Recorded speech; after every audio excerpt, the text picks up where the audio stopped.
Bonjour à tous et bienvenue dans cette nouvelle vidéo et aujourd'hui Borat 2.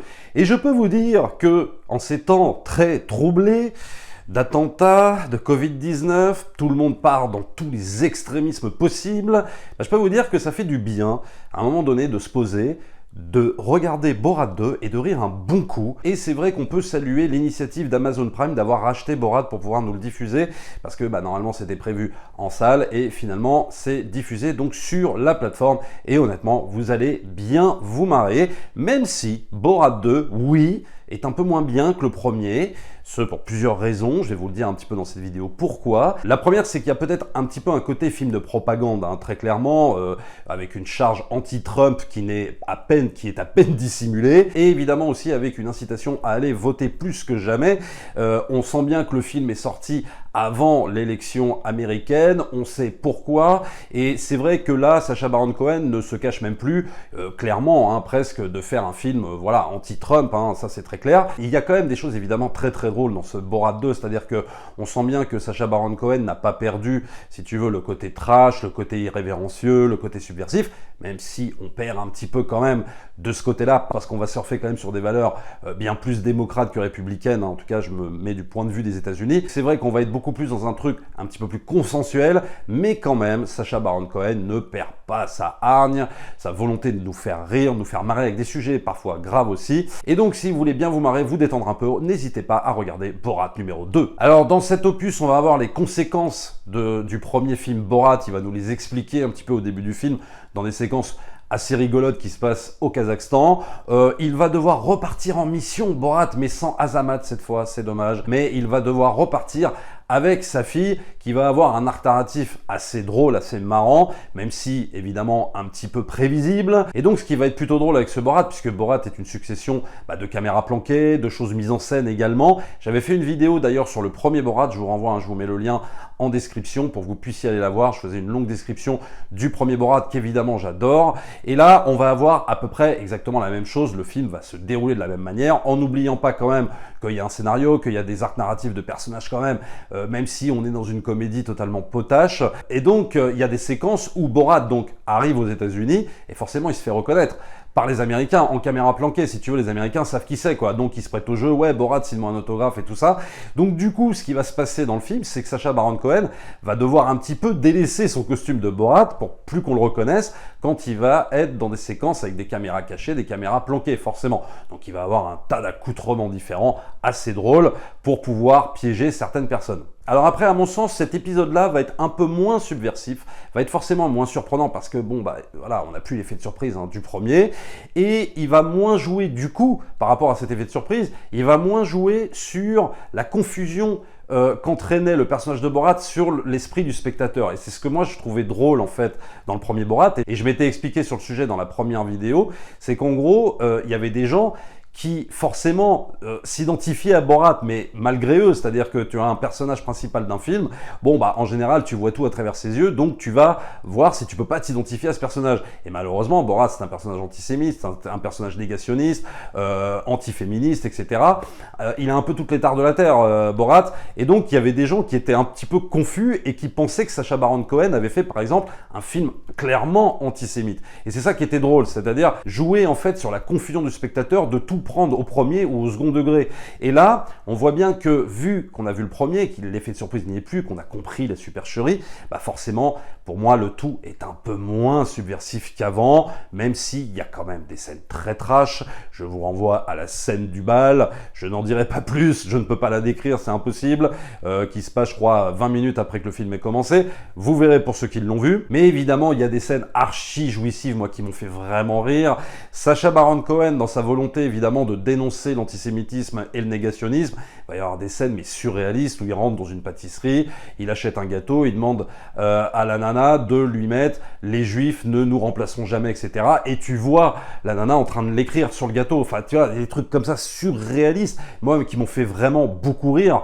Voilà, quoi, c'est des choses que tu vois dans l'Amérique de 2020, encore maintenant. Et ça, évidemment, Sacha Baron Cohen va te montrer plusieurs scènes comme ça, même une scène aussi dans une synagogue où il se déguise en faux juif, etc. Enfin bon bref, il y a des trucs mais tellement surréalistes dans ce film que ça en est vraiment drôle, quoi. Il pousse tellement loin les choses que tu peux pas t'empêcher de te marrer, quoi. Alors comme je disais, comme le film ressemble un petit peu à un tract politique, il va y avoir des intrusions dans la campagne américaine, notamment lors d'un meeting avec Michael Pence où Sacha Baron Cohen, spoiler, Sacha Baron Cohen va se déguiser en faux Trump et tout ça, donc ça c'est plutôt amusant. Des séquences qui ont été laissées d'ailleurs, hein, que tu peux voir dans le film et tout ça, donc ça c'est assez dingue. Et il y a aussi le personnage de la fille de Borat, bon, qui va changer, hein, c'est-à-dire que je spoil encore une fois, je suis désolé, mais la fille qui au début ressemble à rien du tout, enfin bon, voilà, la pauvre quoi, et qui petit à petit va s'émanciper, qui va adopter, si tu veux, les valeurs de l'Amérique, les valeurs occidentales, et donc qui va devenir une véritable bombe, bon ça tu t'en doutes un petit peu, et qui va servir en fin d'histoire avec un espèce de gros scandale, avec vraiment une scène qui a fait scandale aux États-Unis, je vais vous en parler un petit peu après, et il va y avoir également l'intrusion de la Covid-19 dans le film. Sacha Baron Cohen évidemment va se servir de la Covid-19, du coronavirus, pour montrer une Amérique conspirationniste, une Amérique qui va être dans la théorie du complot, qui va penser que c'est les Chinois qui ont sorti ce virus pour la répandre à travers le monde. Donc évidemment, quand il est un petit peu dans l'Amérique profonde, Sacha Baron Cohen, toujours en Borat, va en profiter pour enfoncer le clou là-dessus. On va avoir des scènes édifiantes, notamment chez les Trumpistes, quoi, hein. On a une scène qui se passe dans un sitting de Trump, où tu as quelques personnes comme ça qui sont là pour assister à un espèce de concert et tout ça. Ils ont des masques, bien évidemment, parce que sinon ils se prennent des amendes, mais tu vois les rebelles en train de dire non, nous on ne porte pas de masque, on s'en fout de la distanciation, de toute façon tout ça c'est un complot, de toute façon, etc. Donc en gros, ils suivent, si tu veux, l'exemple de leur leader, à savoir Donald Trump, qui lui a toujours dit que ce virus il en avait rien à foutre, etc. Et donc, tu vois ce sitting invraisemblable où Borat va évidemment se mettre du côté de Trump et donc va dire que tout ça c'est Obama, que tout ça c'est un complot des démocrates, etc. Et il va même pousser encore le bouchon encore plus loin dans l'antisémitisme où à un moment donné tu as Borat qui dit oui on n'a qu'à rétablir les chambres à gaz, je sais pas quoi, on n'a qu'à gazer les démocrates et tout ça. Et tu vois des gens dans la foule qui font quand même des saluts nazis, quoi. Alors les gens sont floutés forcément, mais tu vois quand même des saluts nazis. Donc c'est pour te dire l'état quand même. Alors je ne dis pas que toute l'Amérique de Trump est comme ça, attention, hein, parce que ça, moi j'en sais rien, je vis pas aux États-Unis. Alors peut-être que Sacha Baron Cohen aussi a choisi le montage, a choisi aussi ce qu'il voulait montrer. Ça, c'est possible aussi, faut être juste. Mais c'est vrai que ce que tu vois d'une partie de l'Amérique de Trump, ça fait vraiment flipper, quoi. Et puis là, on termine par la meilleure séquence. Alors là, c'est gros spoiler.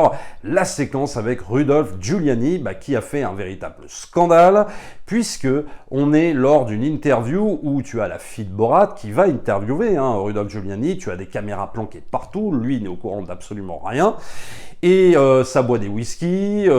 On sait que Rudolph Giuliani, qui était anciennement maire de New York et qui est maintenant l'avocat de Donald Trump, eh bien, il a une attirance pour les jeunes filles, on va dire ça comme ça. Et donc, on va assister à ce semblant d'interview où lui ne se doute de rien. Et puis après, l'interview se termine et hop, ils vont dans la chambre à côté.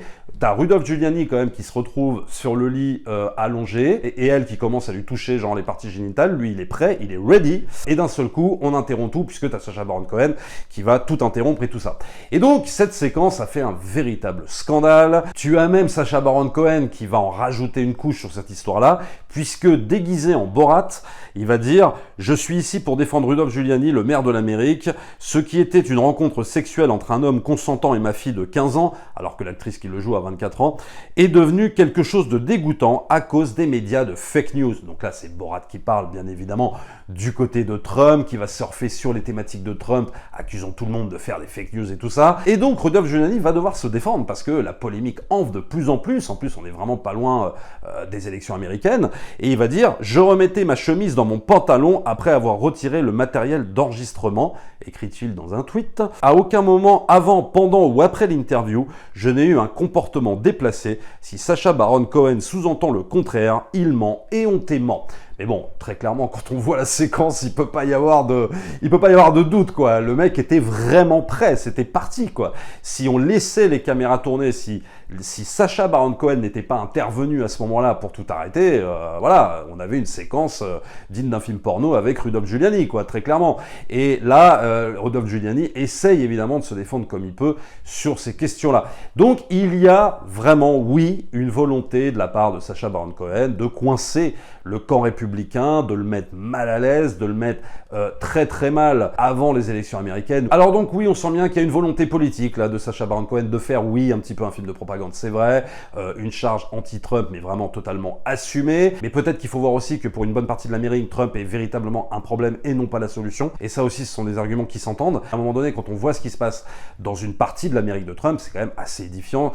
C'est vraiment très très flippant quand même. Le problème, c'est que maintenant notre monde est régi par les extrêmes. Chez nous, c'est pas Trump, mais il y a les terroristes islamistes, il y a l'extrême gauche, il y a l'extrême droite. Tout le monde part dans les extrêmes. Il n'y a plus de nuances. Et c'est ça un peu aussi que dénonce quelque part dans son film, Sacha Baron Cohen, même s'il le fait avec l'arme de la comédie et du rire, et ça c'est plutôt bien, mais c'est vrai que il y a quand même ce gros problème, on est peut-être à la croisée des chemins avec tous ces extrémistes de partout, on ne peut plus être au milieu, il faut toujours avoir un camp extrême d'un côté ou d'un autre, c'est très très compliqué, mais au moins ce Borat 2 vous permettra de passer 1h30 en riant, et je peux vous assurer que ça fait vraiment du bien. Et il faut voir aussi, juste pour prendre encore un petit peu la défense de Sacha Baron Cohen, il s'est attaqué à peu près à tout, cet humoriste. Il s'est même attaqué aux dictateurs des pays arabes, etc. Avec son film The Dictator qui était absolument génial, moi j'avais adoré. Donc Sacha Baron Cohen, c'est un humoriste qui va un peu tirer sur tout le monde, mais on sent que la date de sortie de ce film est clairement calculée, elle est voulue, mais après il n'y a pas de quoi non plus en faire des montagnes. Détendez-vous devant Borat 2. Abonnez-vous à la chaîne, likez, partagez comme d'habitude, et nous on se retrouve très très vite pour une prochaine vidéo. Ciao!